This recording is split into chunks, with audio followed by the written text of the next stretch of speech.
Bonjour, voici l'horoscope pour les natifs du Verseau et ascendant Verseau pour le mois de septembre 2019.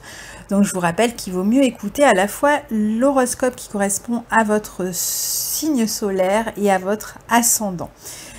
J'espère que vous avez passé de bonnes vacances, que vous revenez heureux et ressourcés de cette période estivale.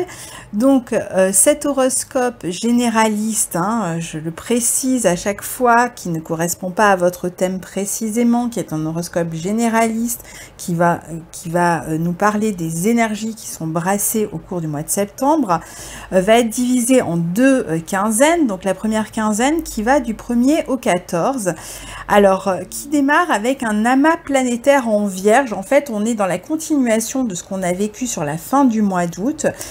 Donc, pour vous, c'est dans votre secteur 8. Donc, ça souligne une période de gros changements, de grosses transformations, possiblement dans plusieurs domaines de votre vie à la fois et dans lesquels vous allez devoir vous atteler, vous concentrer, vous organiser, vous préparer. Donc, en fait, toute cette énergie de la Vierge qui permet à la fois de trouver des solutions, qui permet de s'organiser, de mieux s'organiser, qui permet de gérer ses affaires, qui permet de faire du tri, etc., eh bien, va vous amener, vous permettre, vous faciliter ces changements qui s'annoncent.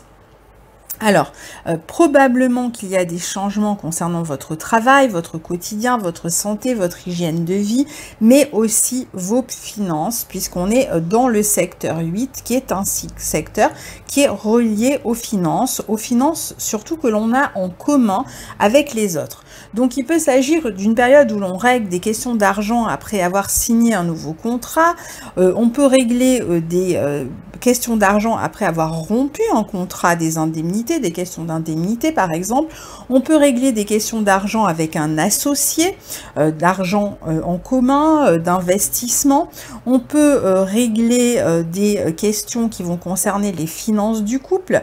Alors soit on décide de faire un compte commun et on a des projets ensemble et on va mettre son argent, son énergie en commun pour un projet que l'on prépare, soit on est en train de se séparer et donc on va devoir gérer l'argent ou les biens que l'on avait en commun et les partager et donc beaucoup discuter. Dans tous les cas, on est dans l'administratif, on est en train de faire des démarches pour gérer ces questions-là.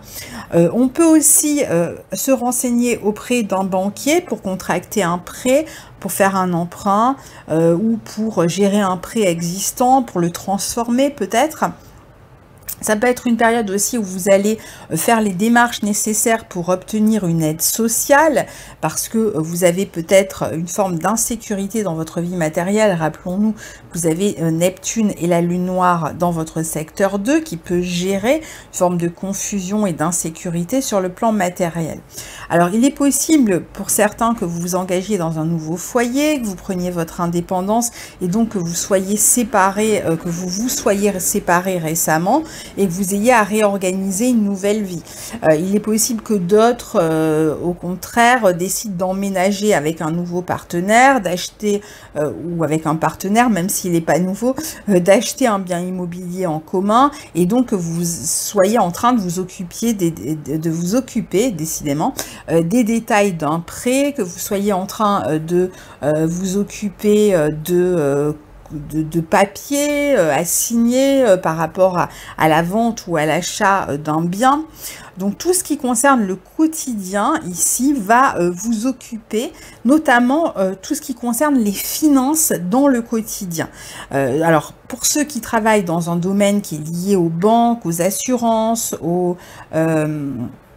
à tout ce qui concerne l'argent des autres, en fait, ça va être un mois où vous travaillez davantage, tout simplement. Ça ne va pas vous concerner du coup directement. C'est dans votre travail que vous allez vous occuper de ça. Ou si vous êtes comptable, ça peut être une période assez intense, par exemple. Tout ce qui concerne, de toute façon, le quotidien semble soumis à des transformations, à des changements, à une réorganisation. Il peut s'agir de la garde des enfants, de la pension alimentaire qu'il faut fixer ou qu'il faut régler. Donc, c'est une période aussi où vous pourriez avoir des dettes à régler. Et donc, vous allez peut-être chercher à échelonner vos remboursements parce que justement, votre situation matérielle est un peu instable. Ou vous allez essayer de vous faire aider par une personne, peut-être une assistante sociale ou autre, par rapport à des questions matérielles. C'est encore une période où on peut décider d'investir en commun dans une affaire, je vous le disais tout à l'heure, avec un associé. Mais attention, si c'est le cas, pour ceux qui ont ce souhait-là, d'ailleurs, pour même ceux qui voudraient mettre leur argent en commun dans le couple pendant cette période-là, attention parce on a quand même une opposition à Neptune, Lune noire et un carré à Jupiter. Donc voilà, faites attention que ces questions-là soient réglées de manière le plus précise possible. Hein, on a ces planètes en Vierge. Faites attention à ce que vous signez, aux contrats, aux engagements que vous prenez. Réfléchissez à comment ça peut se passer en cas de séparation. Voilà, c'est peut-être pas ce à quoi on pense au moment où on s'engage, où on met de l'argent en commun. Et pourtant, il va falloir être absolument vigilant de ce côté-là pour vous si vous investissez avec d'autres personnes. Donc, dans les affaires d'argent, montrez-vous prudent, évitez les excès. Si vous faites un emprunt, attention à ne pas gonfler cet emprunt parce que vous pourriez avoir du mal ensuite à le rembourser. Vous serez aussi plus sujet avec cette lune noire, cette conjonction de Neptune-Lune noire qui va être renforcée par la pleine lune, on en parlera tout à l'heure, en poisson dans votre secteur 2 en deuxième quinzaine. Attention aux arnaques sur le plan matériel, attention à qui vous donnez votre carte, aux codes que vous rentrez sur internet, aux mails qui vous réclament tel argent et en fait vous vous rendez compte après que il y a une arnaque. Voilà, faites attention à tout ce qui concerne votre vie matérielle au moins au mois de septembre. Vous pouvez éventuellement avoir des projets aussi qui réclament de l'argent, ou vous pouvez investir de l'argent par exemple dans un site internet. Vous allez vous rendre compte que vous avez manqué peut-être de réalisme aussi dans des questions d'argent, que vous n'avez peut-être pas les moyens de gérer votre portefeuille comme vous l'aviez imaginé. Pareil pour ceux qui se séparent, peut-être que vous avez pris des engagements, vous êtes un peu sacrifié en fait dans l'affaire. Vous avez dit bon ben voilà, je te laisse ça, ça, ça au partenaire et vous vous rendez compte que vous êtes complètement démunis. Donc attention à tout ça. Alors d'un côté, il est possible que certains rêves se réalisent hein, ici, mais de l'autre, ça peut vous coûter cher et placer finalement votre compte dans le rouge. La maison 8 est aussi celle des héritages. Donc vous pouvez être aussi pour d'autres en train de régler une question d'héritage qui éventuellement pose problème et donc dans laquelle vous devez investir beaucoup d'énergie et là aussi régler énormément de détails. Ne faites pas confiance et aveuglément aux autres si vous n'êtes pas seul héritier. Voyez un petit peu ce qui se trame parce que ça pourrait être plus louche que ce que vous ne l'aviez imaginé à la base. Vous avez cependant des opportunités qui arrivent et qui devraient vous aider à remonter la pente côté finance d'ici la fin du mois et même le mois prochain. Globalement, cette maison 8, c'est celle des transformations, je vous le disais, celle des crises aussi. Donc, il est tout à fait possible que vous traversiez une période de transformation profonde aussi sur le plan psychologique, c'est-à-dire au fond de vous. Pourquoi? Eh bien parce qu'on a un grand triangle de Terre ici, de toutes ces planètes vierges, qui forment un trigone à Saturne, Pluton, nœud sud en secteur 12, maison de l'inconscient, maison de l'intériorité, de la solitude, etc. Et Uranus en 4 qui représente nos fondations, nos bases, mais aussi notre intériorité. Et cette maison 8 est aussi une maison cachée qui correspond à ce qu'on ressent au fond de soi. Donc là, on a vraiment quelque chose qui se passe sur le plan intérieur, une transformation qui est bien plus importante que ce que l'on voit à l'extérieur. Il y a une transformation qui est d'abord intérieure, qui change vraiment profondément votre manière de ressentir, votre manière de voir, votre manière de vous investir dans votre vie avec les autres. Donc il pourrait y avoir ça peut passer donc par une période de crise évidemment, parce que quand on est dans ces périodes de transformation, on peut ressentir intérieurement une forme de crise. Mais c'est, j'ai envie de dire, une crise salutaire. Ici, c'est une crise qui va vous permettre de rebondir, puisque ce secteur 8 est aussi le secteur de la régénération. Donc, cette crise va vous permettre finalement, grâce aux transformations qu'elle suscite, de vous relever et de ressortir plus fort sur le plan psychologique. Ça peut être un mois aussi extrêmement productif, et si vous vous sentez fatigué, déprimé, si vous êtes en plein milieu de cette période de crise, n'hésitez pas à vous faire aider par un psychologue ou par quelqu'un qui pourrait vous aider, parce que ce secteur 8 est aussi relié à la psychologie, et ces planètes qui sont reliées dans ces signes de terre entre la 12, la 8 et la 4 sont complètement reliées à la psychologie. Donc peut-être faire une thérapie peut vous être extrêmement utile pour aborder toutes ces transformations ce mois-ci, même si ce sont des transformations par exemple qui sont liées à la santé aussi, hein. Donc il y a la possibilité en fait de se régénérer, de se guérir en fait, mais en vous faisant aider. Maison 8, c'est aussi la maison des secrets, de la sexualité. Donc il peut y avoir une affaire qui vous préoccupe, peut-être une relation cachée que vous avez entretenue ou que vous entretenez et qui peut être préoccupante pour vous. Vous êtes peut-être attiré par quelqu'un, ou vous avez succombé à une attirance pour quelqu'un, et peut-être que vous vous posez la question de est-ce que c'est une bonne chose pour vous, est-ce que vous devez continuer, est-ce que finalement c'est pas une situation trop compliquée, est-ce que vous n'avez pas tout intérêt à faire évoluer la situation, et peut-être à rompre maintenant ou d'ici la fin du mois avec cette personne. Donc ça va être différent pour chacun. Pour d'autres, ça va être une relation peut-être qui est vécue de manière secrète, mais qui vous satisfait complètement dans l'état, hein.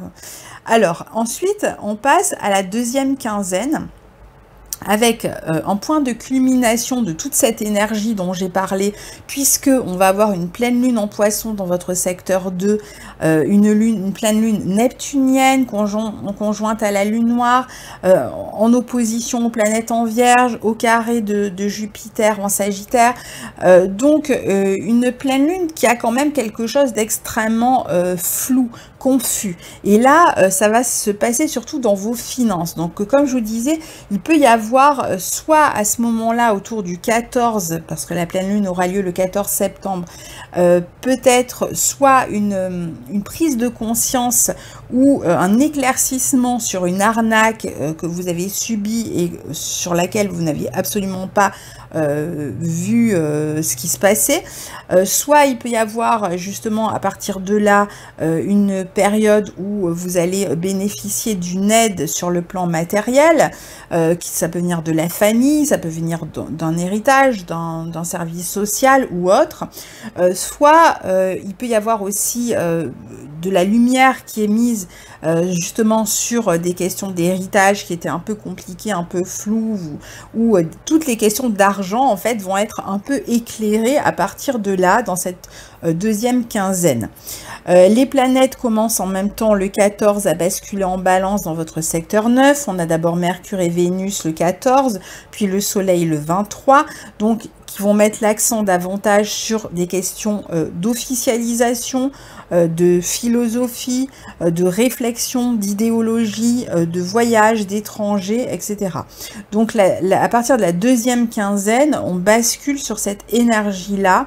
Alors comme on est dans le signe de la balance et dans ce secteur 9 qui est un secteur qui est relié aux lois aussi, et que la balance est aussi un signe qui peut parler de justice, donc c'est vrai que pour beaucoup il y aura certainement des questions juridiques à traiter pendant cette deuxième quinzaine. En fait, du 14 au 21, c'est le moment où on va avoir le dernier carré entre Jupiter et Neptune, qui remonte à janvier dernier, hein, l'accent va être particulièrement mis sur vos projets et vos finances, hein, sur la relation entre vos projets et vos finances, sur vos possibilités sur le plan des finances, sur tout ce qui est officiel et légal aussi, question de finances. C'est-à-dire qu'il peut y avoir toutes sortes d'officialisation, de légalisation ou d'actions juridiques ou administratives qui va vous permettre d'équilibrer une situation sur le plan matériel. Surtout donc si concernant l'argent que vous avez en commun avec les autres, surtout si vous êtes un peu sacrifié dans certaines situations ou si vous vous êtes un peu senti délesté de votre argent, eh bien il y aura peut-être moyen de rétablir une situation. Il peut y avoir aussi des remboursements de santé il peut y avoir des dépenses de santé, pas forcément pour vous, ça peut être pour quelqu'un de l'entourage. Donc à partir du 14, on a aussi Mercure et Vénus, puis le 23, le Soleil, je vous le disais, qui vont passer dans votre secteur 9 en Balance, qui est lié aussi aux apprentissages, à l'éducation, à la justice. Donc tout ce qui va concerner ces domaines va commencer à être prépondérant dans votre vie à partir du 14.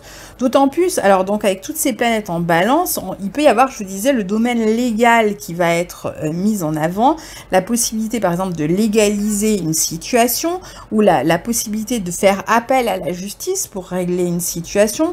Mais quand on dit justice, pour certains, ça va être une action juridique, on est en train de divorcer, on passe devant le juge, les choses sont actées sur le plan légal, ou alors ça peut être aussi, on passe par une administration pour se faire aider ou pour faire valoir ses droits, pour faire entendre un déséquilibre. Par exemple, vous êtes séparés, vous attendiez une pension alimentaire qui n'a jamais été payée. Bon ben voilà, vous faites les démarches qu'il faut, ou vous faites des démarches auprès d'une administration qui va vous apporter une aide sur le plan financier.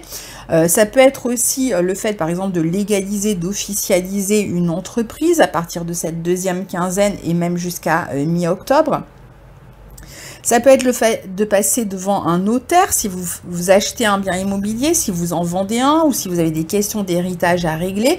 Donc vous voyez, par justice, c'est assez large. Ça peut être aussi quelque chose d'officiel du type on va signer un bail pour un nouvel appartement ou on va signer un contrat de travail par exemple. Donc voilà. En tout cas, c'est des questions qui vous lient à un autre parti de toute manière. L'accent va être mis sur tout ce qui vous relie donc aux autres de manière légale, officielle, administrative. Si vous travaillez dans le domaine de l'éducation ou dans le domaine de la justice, eh bien vous pourriez trouver un emploi à partir de là ou démarrer un emploi à partir de là. Pour certains, peut-être qu'il y a des questions aussi d'aller travailler à l'étranger ou avec des personnes d'origine étrangère. Il est possible qu'une affaire qui vous occupait aussi déjà depuis quelques mois touche à sa fin pendant cette deuxième quinzaine. Une affaire qui a justement à voir avec la fin d'une situation. On va donc pouvoir par exemple légaliser la fin de quelque chose pour certains. Les planètes en Balance, puis la nouvelle lune du 28 sont bien reliées à votre signe, donc devraient vous apporter finalement un peu plus de légèreté, un peu plus d'ouverture, d'élévation même hein, dans ce secteur 9. On s'élève grâce aux échanges qu'on a avec l'entourage, grâce au soutien que l'on trouve autour de soi, grâce à une philosophie, à sa manière de penser, grâce au développement personnel, grâce à la spiritualité pour d'autres, ou grâce à un apprentissage, une éducation. Donc on a les moyens de s'élever, de réaliser quelque chose à partir de cette deuxième quinzaine et surtout d'aller vers une énergie un peu plus légère, même si on a toujours ces questions peut-être juridiques, administratives, etc. Ceux qui travaillent dans la politique aussi peuvent bénéficier de ces aspects. C'est une période dans cette deuxième quinzaine où vous pourriez décider soit d'aller vous installer en couple à l'étranger, soit de faire un voyage en couple à l'étranger. Il y a peut-être aussi... parce qu'on a les planètes en Balance qui vont former un trigone à votre signe, un sextile à Jupiter en Sagittaire. Donc c'est vrai que là, du coup, on aura de bons aspects par rapport à votre signe qui vont être extrêmement favorable pour vous, pour améliorer les choses, pour vous alléger. C'est possible que justement ces questions que vous soyez en train de régler que vous êtes en train de régler sur le plan légal, officiel, même si ça correspond à la fin de quelque chose, il est possible que ça vous libère en même temps, que vous vous sentiez plus libre. Donc peut-être que vous êtes en train de mettre fin à quelque chose qui vous libère. Et donc il y a une forme d'émulation, d'excitation, d'allègement qui s'ensuit, et votre horizon intellectuel, humain, qui va voire géographique, qui peut s'élargir et vous permettre de vous projeter en fait, et de retrouver l'envie de regarder vers le futur. Donc cette deuxième quinzaine, elle va vraiment vous apporter ce type d'énergie, et ce sera d'ailleurs valable jusqu'à mi-octobre, mais on en reparlera le mois prochain. Donc voilà les Verseaux pour votre horoscope du mois de septembre. N'hésitez pas à partager vos commentaires sous la vidéo, et je me ferai un plaisir évidemment de vous lire et de voir un petit peu ce qui correspond ou pas avec votre situation. N'hésitez pas à aller écouter la vidéo de votre ascendant. Alors en astrologie, quand on parle d'ascendant, d'écouter la vidéo de l'ascendant, c'est essentiel en fait, parce que bon, je ferai une vidéo pour expliquer un de ces quatre comment ça fonctionne un horoscope généraliste, mais c'est pas une manière de parler, ça correspond vraiment à des secteurs qui peuvent vous apporter des précisions par rapport à votre vie. Donc écoutez toujours la vidéo de votre signe et de votre ascendant, les deux sont essentiels en astrologie. Voilà, alors à très bientôt, au revoir.